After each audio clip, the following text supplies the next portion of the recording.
सारी दूसरी बातों के साथ इस अलमनाक साने पर बात करेंगे। सीनियर तजज़ियाकार एंकर डॉक्टर ताने साहब हमारे साथ मौजूद हैं। अस्सलाम वालेकुम सर। वालेकुम अस्सलाम। डॉक्टर साहब कैसे हैं आप? खैरियत से हैं? जी जनाब, अल्लाह का शुक्र है और वाक़ई बहुत बड़ा सानिया है और 7-8 जनवरी 2022 सियाहत पॉलिसी वज़ीर-ए-आज़म की फ़ौत हो गई, इंतकाल कर गई। बड़ा अफ़सोस का मुकाम है डॉक्टर साहब, मैं इस पे आपसे क्या सवाल करूँ और आप मुझे इसका क्या जवाब देंगे? मतलब इस साने पर क्या कहेंगे सर? किसकी कोताही है? किसकी मतलब आई डोंट नो। भाई देखिए, वो कहते हैं कि मैं वेस्ट को मुझसे ज़्यादा वेस्ट को कोई नहीं जानता। फिर आपने एक जुमला कहा बिल्कुल कि इस अपर एरिये को मुझसे ज़्यादा कोई नहीं जानता। तो सेहत पॉलिसी भी दे रहे हैं, सियाहत पॉलिसी भी दे रहे हैं और जब टूरिज़्म की बात करते हैं और वो बहुत ज़्यादा इसमें उन्होंने बड़ी बातें की हैं। इस सिलसिले में बहुत से लोगों से मीटिंग्स भी की हैं, बड़े-बड़े होटल्स की बात है, बड़ी चीज़ों में उसमें नहीं जा रहा हूँ। लेकिन जब आप मगरिब को हमसे ज़्यादा जानते हैं, हालाँकि आजकल पाकिस्तान के झुग्गियों से भी लोग जो हैं, वो लंदन और अमेरिका और पता नहीं कहाँ-कहाँ पढ़ने गए हुए हैं। ऑक्सफोर्ड में पढ़ रहे हैं और पता नहीं कहाँ-कहाँ पढ़ रहे हैं। कोलंबिया यूनिवर्सिटी और हार्वर्ड में पढ़ रहे हैं। तो बहरहाल इनको ज़ोम है, वो ये कहते हैं। तो जनाब अगर आप को अपर पाकिस्तान का एरिया आप हमसे ज़्यादा जानते हैं और अगर आप वेस्ट को हमसे ज़्यादा जानते हैं, तो वेस्ट में तो बर्फ़बारी बहुत ज़्यादा होती है। लेकिन जब बर्फ़बारी होती है तो हुकूमत उस सिलसिले में अपनी प्लानिंग करती है। मसलन तूफ़ान आते हैं तो उस सिलसिले में उनकी इंतज़ामी हिफाज़ती इंतज़ाम। अब जैसे कैलिफ़ोर्निया है, कैलिफ़ोर्निया में आग लग जाती है अक्सर जंगलात में, आपने देखा होगा। जी।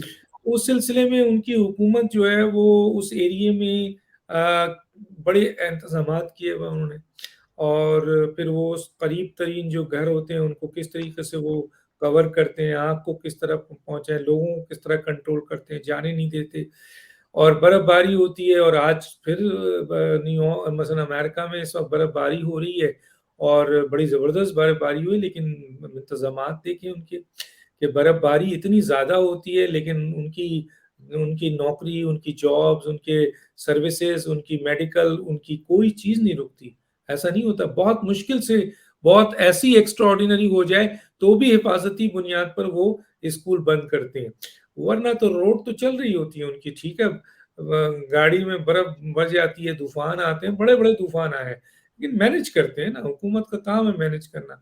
अब यहाँ पर आप टूरिज़्म की बात कर रहे हैं और फिर आपके वज़ीरों के अल्लाह अकबर, क्या बोलूँ इनके ऊपर कि 1 लाख गाड़ियाँ जो हैं वो गई, इससे मईशत को वो जोड़ रहे हैं, बताइए।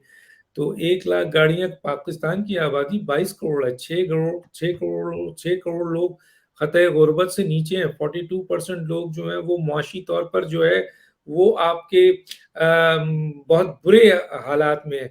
लेकिन भैया क्या पाकिस्तान की जो आपने कहा कि 1 लाख लोग गए हैं, तो 22 करोड़ में 1 लाख क्या हैसियत रखता है? और तकरीबन जो अशराफिया है जिसको आप नवाज़ रहे हैं, आपकी इकोनॉमी भी अशराफिया के लिए होती है, तो उनकी तादाद 1 लाख थोड़ी है, उनकी तादाद भी करोड़ों की है। तो इस हवाले से मैं समझता हूँ बड़े शर्म का मुकाम है कि इस चीज़ को वो मईशत से जोड़ते हैं। चलें जी, टूरिज़्म आप कह रहे हैं हमारी पॉलिसी बहुत ज़बरदस्त थी, लोग गए हैं, चले गए, लेकिन क्या हुआ? फिर आपने देखा कि आपकी जो पॉलिसी थी वो तो तबाह-बर्बाद हो गई और पॉलिसीज़ के तहत। और दूसरा ये कि आपके इंतज़ामी जो आपके इंतज़ामात थे, जो आपके हिफाज़ती इंतज़ामात थे, इस सिलसिले में आपको किस किस्म की जो है वो करना चाहिए। इवन कि रात को जब ये वाक़या हुआ तो उसके बाद तो इनके वज़रा, वकील और खुद किसी ने बड़ा अच्छा लिखा है कि इमरान खान साहब सोते रहे। ये तो सुबह उन्होंने जो है वो एक ट्वीट करके अपनी ज़िम्मेदारी निभा दी। तो शर्म का मुकाम है, ये टोटल ज़िम्मेदारी मरकज़ और पंजाब हुकूमत की है। लेकिन बदकिस्मती से इन्हें दिया हुआ है लाइसेंस टू किल। ये लोगों को बेरोज़गारी पे मार रहे हैं, ये लोगों को महँगाई पे मार रहे हैं, ये लोगों को क्राइम में मार रहे हैं, अब ये लोगों को जो है इस तरह की जो है वो टूरिज़्म, सियाहत में और बर्फ़ से लोगों को मार रहे हैं। तो क्या कहा जाए, इसका होना क्या है? कुछ भी नहीं, क्योंकि ये इनमें इतना गट्स नहीं है कि कोई इसकी ज़िम्मेदारी ले। ज़्यादा से ज़्यादा बेचारा कोई एक असिस्टेंट कमिश्नर होगा या कोई सुपरवाइज़र होगा या कोई उनको सैक कर दिया जाएगा और जो असल ज़िम्मेदार हैं, जो लोग हैं, इनका कुछ नहीं जाएगा।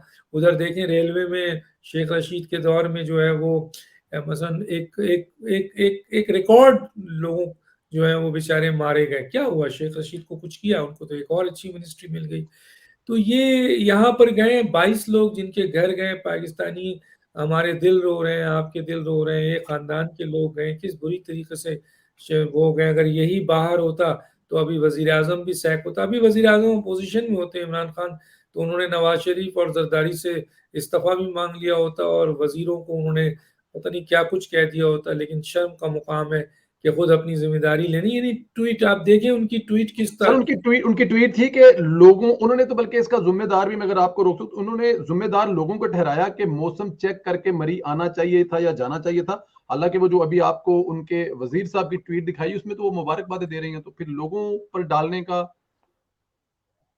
तो ये तो मैंने कहा ना, इनसे इनसे इनसे गिला तो नहीं किया जा सकता। गिला तो हम इस मुल्क की जो अहम तरीन मुख्तदर इदारे हैं उनमें सुप्रीम कोर्ट है, जो कि ये इदारे हैं, इसी तरह पार्लियामेंट है, इसी तरह और इदारे हैं, वो सोचें कि किन लोगों को ला के बैठा दिया गया है, किस तरह मुल्क की तबाही हो रही है, मुआशी तबाही हो रही है। अभी तो मैंने मुआशी इंडिकेटर्स दिए अभी कुछ आज। इन्होंने एक इमरान खान साहब ने अपने ट्वीट के साथ एक जो है वो मुआशी वो देकर ये तासुर देने की कोशिश की गई कि हमारी मुआशत तो बड़ी उम्दा जा रही है। तो मैंने उनको फिर आदाद शुमार और ये सर्वे, इकोनॉमिक सर्वे जो हुकूमत का है और स्टेट बैंक ऑफ पाकिस्तान की जो है वो सारी फिगर्स है जो मैंने दी है, और मैंने इनको कहा है कि, और बिल्कुल ललकारते हुए मैंने कहा इमरान खान साहब को कि आप जो ट्वीट कर रहे हैं वो आप गलत कर रहे हैं। बल्कि एक मुआशी माहिर ने तो यहाँ तक कहा था कि ये मजा का खेज ट्वीट है वजीर आजम की, कि उन्हें कुछ पता ही नहीं है कि नीचे क्या है। और वही बातें जो चंद उनकी थी, चंद मिला के मैंने बताया है वजीर आजम को कि ये है आपकी पोजीशन इकोनॉमी। तो क्या इनको कहा जाए? इनके वो ख्वाबों वो खरगोश में पता नहीं क्या नजर आता है। ये सो रहे होते हैं, इनको कोई उठा नहीं सकता है, किस हालत में होते हैं। ये ट्वीट कर देते हैं, ये समझते हैं ट्वीट से मेरी जिम्मेदारी खत्म हो गई। वजीर आजम, वजीर आला 2.5 घंटे जो है वो मीटिंग कर रहा होता है, उसको इन्फॉर्मेशन भी दी जाती है, तब भी उसको परवाह नहीं होती है। तो 22 लोगों की क्या है, आप 22 करोड़ में पता नहीं कितने लोग खुदकुशी कर चुके हैं, उसका एहसास नहीं है, तो ये 22 लोगों का उनको क्या एहसास होगा? बिल्कुल हाँ, जो लोग बेचारे गए हैं, जिनकी फैमिली गई है, जिनका खानदान गया है, उन सब के साथ हम बड़े तकलीफ में हैं, हम सब तकलीफ में हैं। बिल्कुल सब तकलीफ में। डॉक्टर साहब सोशल मीडिया पे, क्योंकि माशाल्लाह आप भी बहुत एक्टिव हैं, बल्कि सोशल मीडिया पे तो आप एक बड़े हर मामले पर छाए हुए हैं। नेशनल डिजायरमेंट जो अदारा है, इसकी क्या जिम्मेदारियां हैं, और कल से अब तक नजर आ रहे हैं, वो अभी नजर आ रहे हैं कि हो रहा है, लेकिन 22 जाने जाने के बाद इसकी क्या जिम्मेदारियां क्या है कि आने से पहले कुछ नहीं बताना होता, और जब कोई हैपन हो जाए तो फिर निकल के हेल्प आउट करना होता है। देखिए, नेशनल डिजास्टर्स मैनेजमेंट का जो इदारा है, जब जब जिस मुल्क का वजीर आजम सोया हुआ हो, वजीर आला सोया हुआ हो, तो इस किस्म के इदारों से क्या उम्मीद रखेंगे आप? ये इदारे भी सब बड़ा बड़ा बजट है उनका, और बड़ा ठीक ठाक उनकी जो जिम्मेदारी है कि कोई भी ऐसी आफत जो है उससे पहले चीजें, मतलब, लेकिन सोया